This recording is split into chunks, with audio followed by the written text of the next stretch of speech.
Príjemný dobrý večer. Rád by som vás pozdravil aspoň takto, keďže to vyšlo tak, že nemôžem byť prítomný.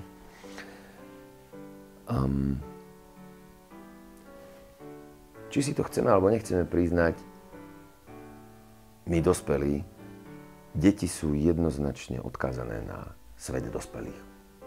Každý z nás, keď sa pozrie dozadu na svoje detstvo, musí si uvedomiť, že bez ľudí, ktorí nás obklopovali, ktorí nás vychovávali, ktorí nám zabezpečovali detstvo, by sme neprežili. To je fakt.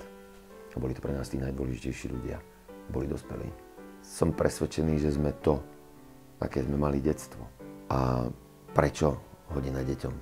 Tak je veľa nadácií, ktoré existujú. A hodina deťom je už taký maratónec. Myslím, že existuje hádam aj najdlhšie. A presvedčivé pre mňa sú veci ako transparentnosť použitia darovaných zdrojov, zmapovateľnosť konkrétnych prípadov, ktorým nadácia pomohla. A samozrejme garantmi pre mňa boli aj doterajší ambasádori, pani Milka Vášariová a pán Chudík.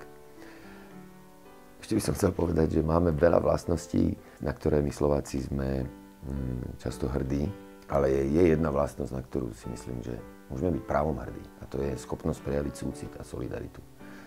Každý rok, už veľa rokov a v podstate stále to Slováci dokazujú. Aj ľudia, ktorí nemajú ľahký život, sú ochotní vždy pomôcť. Takže všetkým ľuďom, ktorí pomáhajú, aj keď len málo, tak ako môžu, tak im patrí jedno obrovské ďakujem a veľká úcta. Pekný večer.